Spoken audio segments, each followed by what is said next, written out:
Hey everybody, this is Minion Soldier, and this is a supplemental ship updates dealing with the Buccaneer. Because when I was, looking through the forums yesterday, I all of a sudden found that Matt Sherman had actually updated the Buccaneer thread, and he'd actually done it last month, and I hadn't seen it.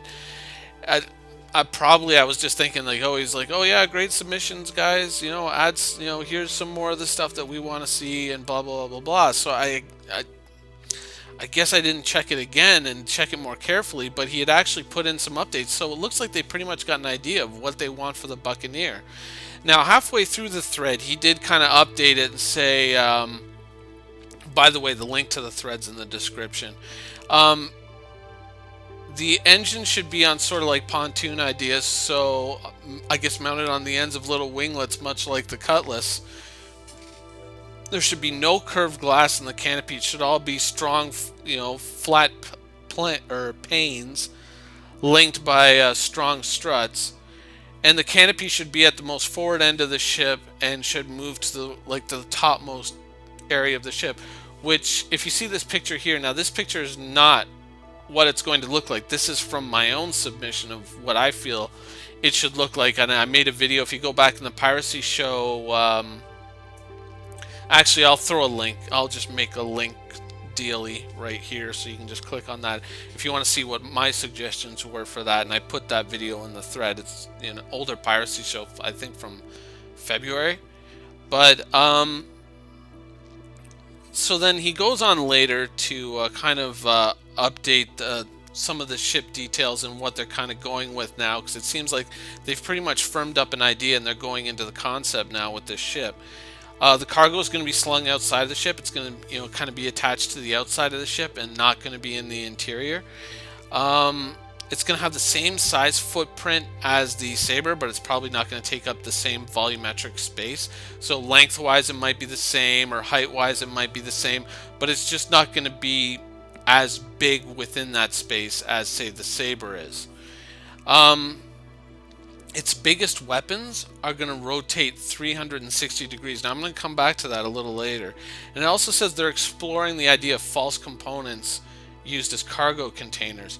So that kind of says smuggling to me, which is kind of cool. Sort of like, I guess a modern day equivalent would be like, let's say you were trying to run drugs across the border, and you would basically take your spare tire off and, basically kind of like break the bead off the rim, and then stash a whole bunch of drugs or whatever into the spare tire, then just air it up just slightly, and then just pop it back into place underneath the vehicle or in the trunk, wherever you store your spare tire. And so that sort of idea, I guess maybe like on the ship, there would be kind of like a false shield generator somewhere behind a panel that you could just kind of like go to that shield generator and just lift it away, and it would be just a false panel, and inside you could hide stuff. So kind of a cool idea. I hope they go forward with that. Now, they also did detail the speed. They said it would be high speed, highly maneuverable, but not as fast as a racer. And I think what the slowest racer right now is the Mustang Omega/Gamma, which is 270 meters a second, so possibly 260 would be right around where the ship is. So possibly Sabre speed.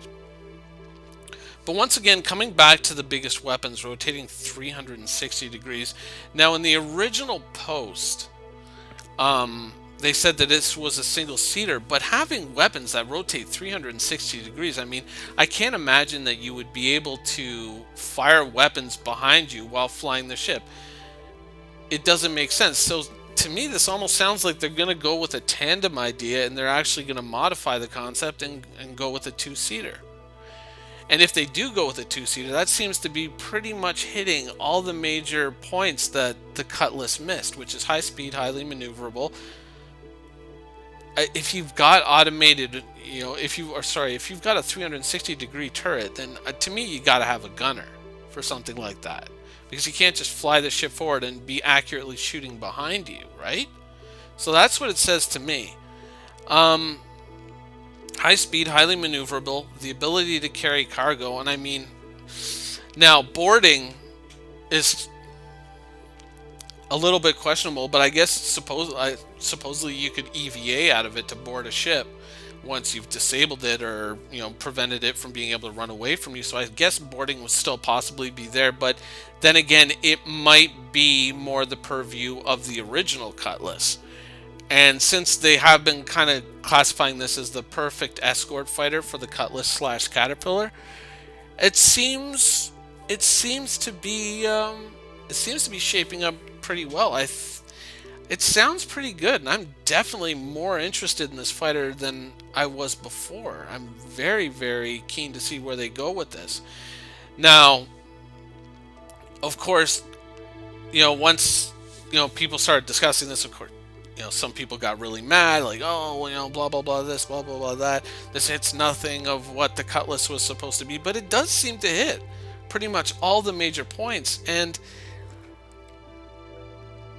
some people, I got into the thread and I said, you know what, this 360-degree weapons, this sounds like they're adding a gunner to it. And of course, you know, the internet being the internet, some people just started vehemently, arguing with me, saying, "Oh no, no, it isn't. That doesn't mean it's a gunner because in the very first post he says it's a single seater." And as we all know, CIG has never changed the seating arrangements on a fighter. That's never happened. Hope you enjoyed the show.